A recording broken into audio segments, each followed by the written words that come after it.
Today, now we are going to learn Hindi second for class third. So this is a book, Deep Jyoti Hindi Vyakaran. Now take out your book.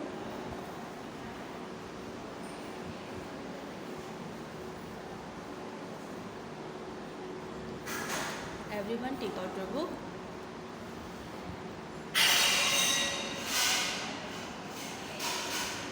Open the chapter. Open a chapter.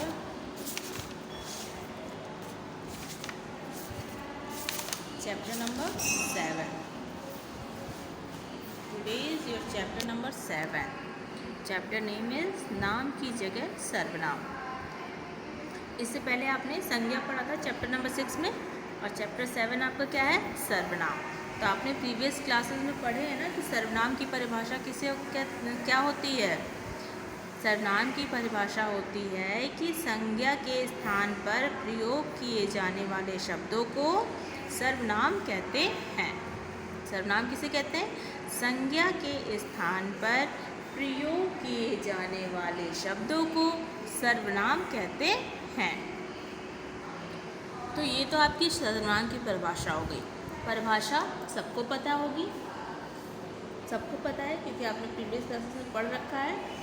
तो देखिए अब इसमें देखिए सबसे पहले हम क्या देखेंगे, सबसे पहले हम थोड़ा सा समझेंगे जो आपका दिया हुआ है कि कैसे संज्ञा की जगह पे सर्वनाम यूज़ करते हैं.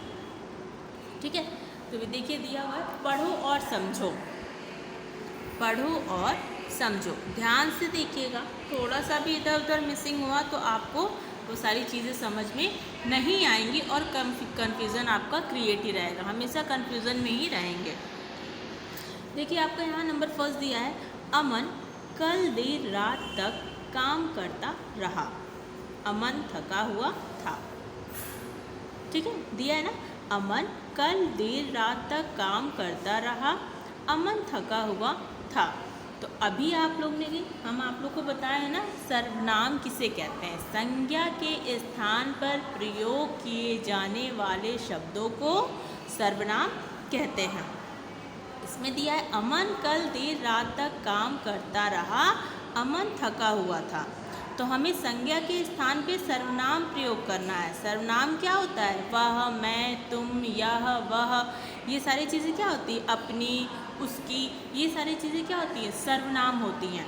तो हम यहाँ पे तो समझ में आ रहा है कि यहाँ पे सर्वनाम है, यहाँ पे संज्ञा है कि उसके बारे में बताया जा रहा है कि अमन कल देर रात तक काम करता रहा.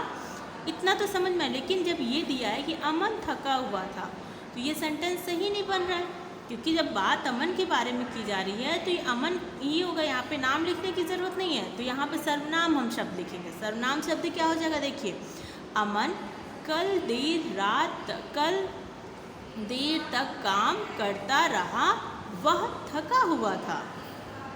ठीक है ना, अमन थका हुआ था की जगह क्या कर देंगे, वह थका होता है. इसकी जगह हम अपना सर्वनाम लगाएंगे. तो मेरा सर्वनाम क्या हो जाएगा, वह थका हुआ था. यानी कि किसके बारे में, वह कौन हो जाएगा, अमन. ठीक है ना, अमन कल देर रात तक काम करता रहा. वह थका हुआ था, यानी ये अमन हो गया. वह, अमन की जगह हमने वह लगा दिया तो ये हमारा सर्वनाम में बदल गया. ठीक है, तो यहाँ पे सर्वनाम आपका शब्द ही नहीं बनेगा. कोई अगर कहेगा सर्वनाम शब्द ये है तो आप बता ही नहीं पाएंगे. सर्वनाम शब्द के लिए, सेंटेंस के लिए हमें नाम की जगह पर सर्वनाम लगाना होगा. अमन कल देर रात तक काम करता रहा. वह थका हुआ था. ठीक है ना. अब देखिए सेकंड में आपका जो यहाँ पे एग्जाम्पल दिया है, इसमें क्या दिया है, सीमा की माँ के साथ घूमने गई. मतलब अगर बोलता आपका नाम, मान लीजिए कि आपका नाम चलिए अमन है, ठीक है, या आपका नाम सीमा ही है, तो हम बोले सीमा की माँ के साथ घूमने गई. तो क्या ये सेंटेंस सही होगा, नहीं होगा. सेंटेंस सही क्या होगा, हम क्या बोलेंगे, अमन अपने माँ के साथ घूमने गया, या अमन अपनी माँ के साथ सीमा अपनी माँ के साथ घूमने गई. सेम वही चीज़ यहाँ पे दिया है. जैसे दिया है सीमा, सीमा की माँ के साथ घूमने गई, तो ये तो गलत हो गया। सही शब्द हम लोग का क्या बनेगा? सीमा अपनी माँ के साथ घूमने गई। समझ में आ रहा है ना बात आप लोगों को, कि हमें संज्ञा की जगह पे सर्वनाम प्रयोग करना है, तभी हम लोग का वाक्य या सेंटेंस सही बनेगा। सीमा सीमा की माँ के साथ घूमने गई, ये आपका गलत है। सही क्या है आपका? सीमा अपनी माँ के साथ घूमने गई, क्योंकि ये बोल रहा है कि हमें सर्वनाम का यूज़ करना है, तो सर्वनाम अपनी क्या हो जाएगा? सर्वनाम। सीमा अपनी माँ के साथ घूमने गई। क्लियर हो गया?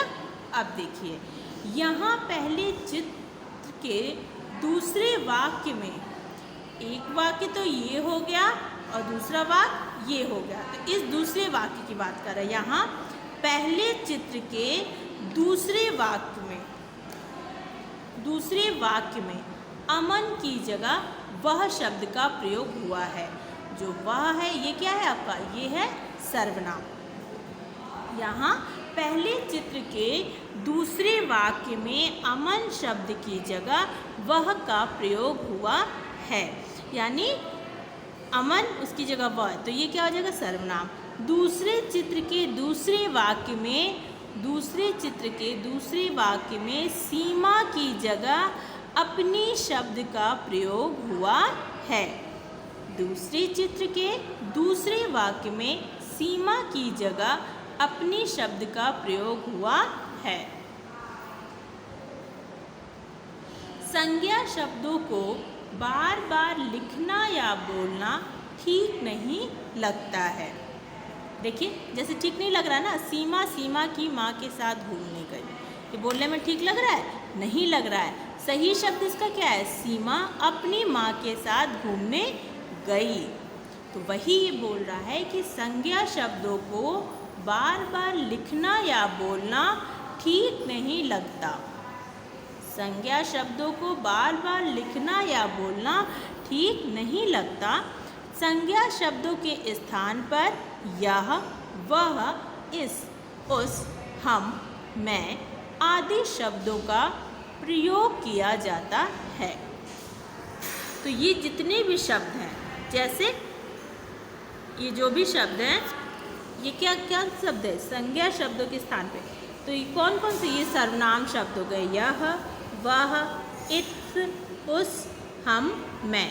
ये सारे शब्द आपके सर्वनाम शब्द हो गए। तो किसी भी संज्ञा के स्थान पे हम इन शब्दों का प्रयोग करते हैं, तब हमारा शब्द सर्वनाम में परिवर्तित हो जाता है।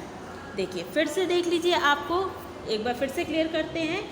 ये देखिए, बता रहा ना कि यहाँ पहले चित्र के दूसरे वाक्य में अमन की जगह वह शब्द का प्रयोग हुआ है। पहले चित्र के दूसरे वाक्य में अमन शब्द की जगह वह का प्रयोग हुआ है। ठीक है।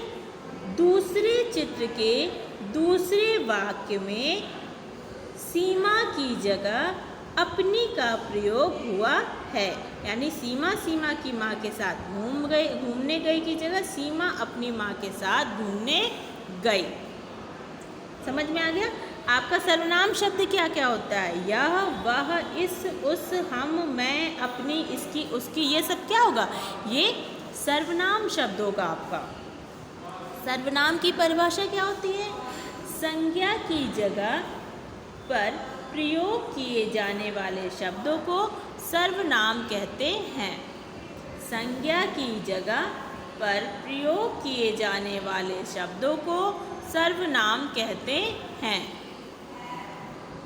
अब देखिए, कुछ शब्द, ये तो आपकी परिभाषा हो गई, ठीक है ना। अब आपका दे रहा है सर्वनाम शब्द।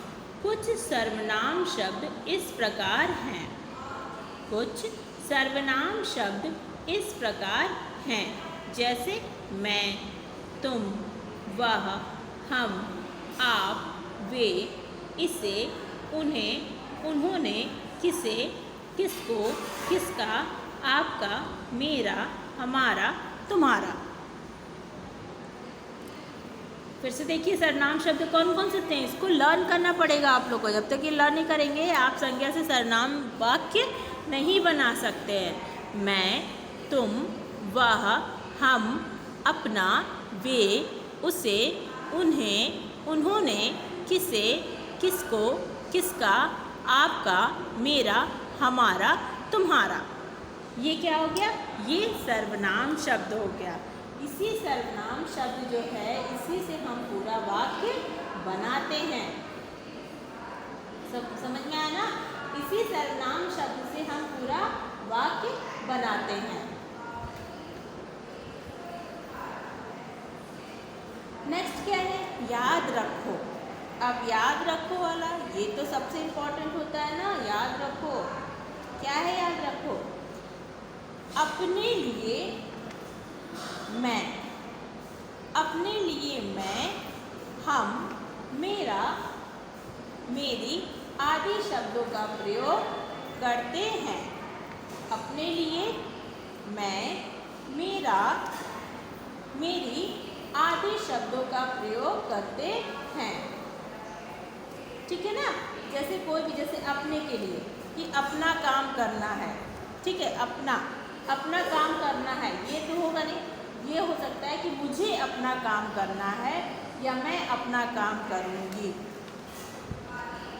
समझ में आ रहा है ना?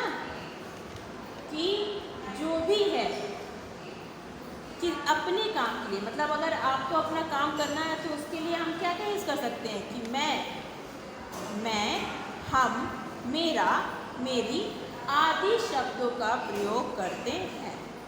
नेक्स्ट क्या है? दूसरे के लिए तू, तुम,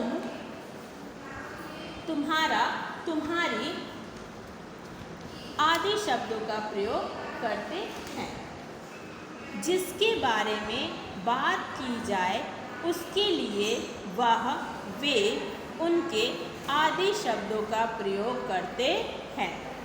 जिसके बारे में बात की जाए, अगर हम किसी के बारे में बात करते हैं तो बोलते हैं ना, माने कहते हैं कि अरे घर कहाँ है, तो घर कहाँ है, दूसरे के बारे में बात कर रहे हैं तो उसका घर कहाँ है, या तुम्हारा घर कहाँ है, ठीक है, या वे कहाँ रहते हैं, इसके लिए का प्रयोग करते हैं। देखिए यहाँ पे कुछ शब्द दिए हुए हैं।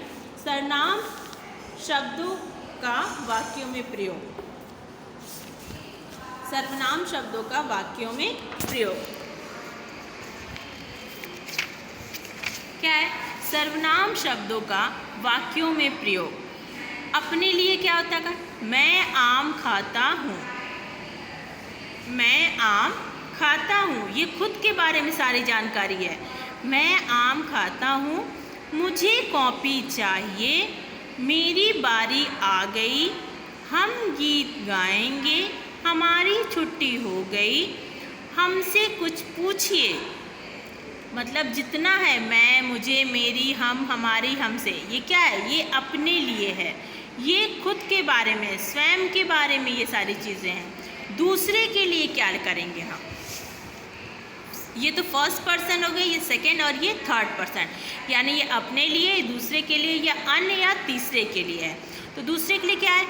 तुम क्या कर रहे हो, तुम क्या कर रहे हो, तुमको मेरे साथ चलना है, तुम्हारी बारी कब आएगी, आप कल यहाँ आएंगे, आपसे कुछ काम है, आपका कुछ गिर गया। अन्य या तीसरे के लिए क्या हो जाएगा? वह रहमान की चाची हैं, वह रहमान की चाची हैं, उससे एक पुस्तक लेनी है। मतलब हम जान नहीं रहे हैं, किसी अन्य के लिए, किसी तीसरे के लिए ये बात हो रही है कि उसके बारे में बताइए, अरे उससे पुस्तक लेनी है। किससे पुस्तक? यानी वो तीसरा है, थर्ड पर्सन है, उससे हमें कुछ लेना है। उसने क्या क्या खरीदा, किसका पत्र आया, उसकी बारी आ गई, कोई आ रहा है। ठीक है, तो इसमें हम आपको बताएं अपने लिए, दूसरे के लिए, अन्य या तीसरे के लिए सारी चीज़ें हम आपको बता दिए। तो ये आपका चैप्टर 7 यहीं पे फिनिश होता है। आपको सर्वनाम बता दिए। घर पे एक बार जब तक आप लोग नहीं पढ़ेंगे, कितना भी हम समझा लेंगे आप लोग को समझ में नहीं आने वाला है। आप वीडियो 2 बार 3 बार प्ले करके देखिए, आपको समझ में आ जाएगा। बहुत अच्छे तरीके से समझा दिया गया है। सो आज की क्लास यहीं ओवर होती है। Thank you.